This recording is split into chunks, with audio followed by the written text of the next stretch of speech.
Hello hi నమస్తే నేను మీ Saritha welcome back to Saritha cooking and vlogs. ఈరోజు మన వీడియో వచ్చేసి పొటాటో శాండ్విచ్ అండి. పిల్లలు చాలా ఇష్టంగా తినే పొటాటో శాండ్విచ్ ఎలా చేసుకోవాలో చూపిస్తాను. చాలా సింపుల్ ప్రాసెస్, ఎవరైనా ఈజీగా చేసుకోవచ్చు, అలానే టేస్ట్ కూడా చాలా బాగుంటుందండి.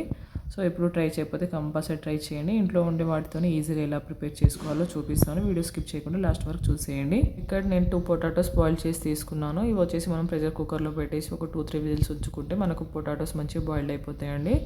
సో ఇలా బాయిల్ చేసుకున్న పొటాటోస్ని అయితే ఇలా మ్యాషర్తో కానీ లేకపోతే ఫోర్క్తో కానీ ఇలా మొత్తం మ్యాష్ చేసుకోవాలి. ఇలా చేసుకున్న తర్వాత ఇప్పుడు ఇందులోకి అయితే చిన్నగా కట్ చేసుకున్న ఆనియన్స్, అలానే కొత్తిమీర వేసుకోవాలండి.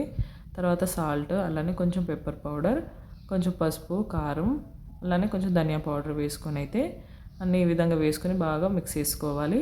కావాలంటే ఇందులోకి పచ్చిమిర్చి కూడా వేసుకోవచ్చు అండి. సో నేను ఇక్కడ మా పిల్లలు తినారని అయితే వేయలేదు. సో ఈ విధంగా అయితే మొత్తం మిక్స్ చేసుకొని అయితే మనం పక్కన పెట్టుకోవాలి. సో తర్వాత ఇప్పుడైతే ఇక్కడ నేను 4 బ్రెడ్ పీసెస్ తీసుకున్నాను. బ్రెడ్ పీస్ మీద మనం ముందుగా ప్రిపేర్ చేసుకున్న పొటాటో స్టఫింగ్ చేసుకోవాలండి.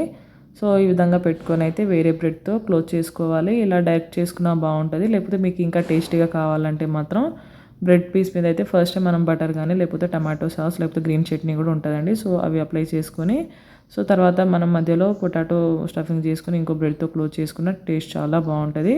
సో మీ దగ్గర ఏది అవైలబుల్లో ఉంటే అది మాత్రం ఆ విధంగా అయితే చేసుకోండి. సో నేనైతే ఇక్కడ సింపుల్గా ఉంటుందని ఈ విధంగా చేశాను. అయినా టేస్ట్ అయితే చాలా బాగుంటుందండి.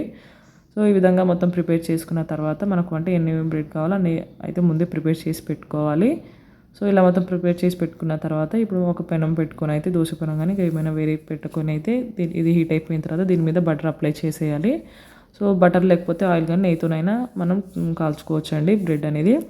సో ఈ విధంగా బ్రెడ్ పీసెస్ పెట్టేసి దానిపైన కూడా బటర్తో మనం కొంచెం ఈ విధంగా అయితే అప్లై చేసేయాలండి. సో అప్పుడే మనకు 2 సైడ్స్ బ్రెడ్ అనేది మంచిగా కాలి అలానే క్రిస్పీగా వస్తుంది. సో టేస్ట్ కూడా చాలా బాగుంటుందండి బటర్తో చేసుకుంటే. సో ఈ విధంగా ఒక సైడ్ ఫ్రై అయిపోయిన తర్వాత ఇంకో సైడ్ టర్న్ చేసుకోవడం అంతే అండి. సో చాలా సింపుల్ ప్రాసెస్, ఎవరైనా ఈజీగా చేసుకోవచ్చు. కాబట్టి ఈసారి ఎప్పుడు ట్రై చేయకపోతే మాత్రం మీరు కంపల్సరీ ట్రై చేయండి. టేస్ట్ అయితే చాలా బాగుంటుంది. పిల్లలు అయితే నిజంగా చాలా ఇష్టంగా తింటారండి. సో వాళ్ళ కోసమైనా ఇలా చేసి పెట్టండి. సో ఈ తర్వాత ఇలా మధ్యలో నుంచి కట్ చేసుకోవడం అంతే అండి. సో ఇలా వీడియో చూసిన తర్వాత మీకు నచ్చితే కంపల్సరీ లైక్ చేయండి. అలానే మీరు ట్రై చేసి మీకు ఎలా వచ్చిందో కామెంట్ చేయండి. మీ ఫ్రెండ్స్కి, రిలేటివ్స్ షేర్ చేయండి. మరిన్ని రెసిపీస్ కోసం నా ఛానల్ని సబ్స్క్రైబ్ చేసుకోండి.